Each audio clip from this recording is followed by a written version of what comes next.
Sir खास करके जो दिल्ली बॉर्डर पे किसान इस तरह आंदोलन में फिर से आए हैं, क्या सरकार किसानों की बात नहीं सुन रही? आप किस तरह देखते देखिए, हैरत की बात है कि किसानों ने करीबन 1 महीना पहले केंद्र की सरकार को बताया कि आपने जो हमारे से वादे किए थे 2 साल पहले जब बड़ा किसान आंदोलन हुआ था उसको आपने पूरा नहीं किया है।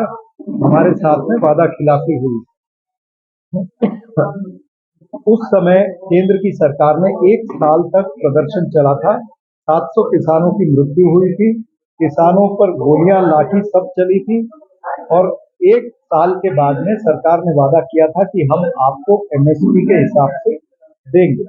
P2 प्लस 50% स्वामीनाथन कमेटी ने जो एग्री किया था, हम उस हिसाब से आपके धान को, आपके गेहूं को हम खरीदे।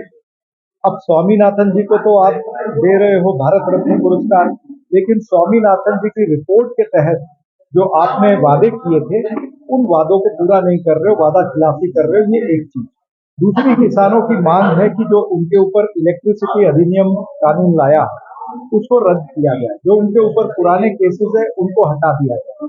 फिर जो लखीमपुर खीरी के अंदर जो 4 किसानों की मृत्यु हुई, उनको उनको न्याय मिलना चाहिए। ये तमाम सारे मुद्दों को लेकर के बैठे हैं, लेकिन आज हम क्या देख रहे हैं कि उन्हीं किसानों के रास्ते में कील बिछाए जा रहे हैं, बोल्डर बिछाए जा रहे हैं, उनके ऊपर पानी की बौछार हो रही है, टीयर गैस छोड़ी जा रही है।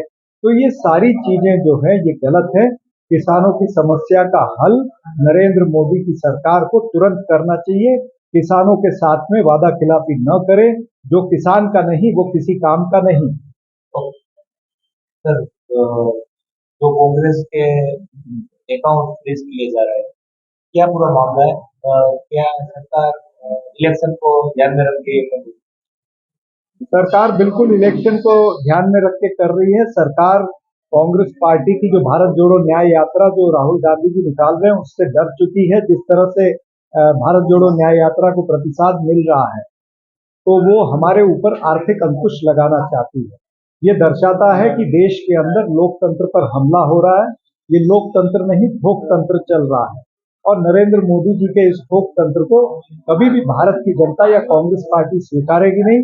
उनको ये याद रखना चाहिए कि कांग्रेस धन से नहीं चलती है, जन से चलती है। जनता की आवाज को लेकर के श्री राहुल गांधी जी चल रहे हैं। इनकम टैक्स ने अकाउंट फ्रीज किए, उसके बाद में हमने आज जब ट्रिब्यूनल में अपील करी तो उन्होंने हमारा अकाउंट तो खोला, लेकिन उन्होंने एक शर्त लगा दी कि 115 करोड़ रुपए उस अकाउंट में हमेशा रखने पड़ेंगे। अब 115 करोड़ रुपए उस अकाउंट में है भी नहीं, और ये अकाउंट में जो पैसे आ रहे हैं वो क्राउड फंडिंग हो रही है। बिल्कुल लेजिटिमेट पैसा है, लीगल पैसा है, उसका अकाउंट है। ये आईटी के पास में पूरा उस चीज का रिकॉर्ड है।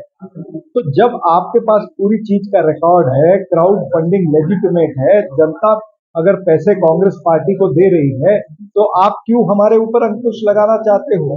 यानी कहीं ना कहीं देश के शाह और तानाशाह ये दोनों कांग्रेस पार्टी से डर रहे हैं। ये इसमें सिद्ध होता है। सर, जिस तरह से कल सुप्रीम कोर्ट में इलेक्ट्रॉनिक जो बॉन्ड है उसको लेके मुद्दा उठा है, किस तरह देख रहे हैं? जिस तरह फंडिंग हो रही है, क्या जनता को, मतदारों को ये जानने का अभी भी हमें देना बिल्कुल, चाहिए? सुप्रीम कोर्ट के निर्णय का हम स्वागत करते हैं। और आदरणीय श्री राहुल गांधी जी ने तो 2018 में कह दिया था कि ये जो इलेक्टोरल बॉन्ड का विषय है, इसके तहत काले पैसे को व्हाइट किया जाएगा। ये सबसे बड़ा भ्रष्टाचार देश का हो सकता है। और वही सुप्रीम कोर्ट ने उस तरफ ही उंगली उठाई है कि इसके अंदर ट्रांसपेरेंसी नहीं है, इसमें इंफॉर्मेशन एक्ट जो है, आरटीआई एक्ट जो है, उसका उल्लंघन है।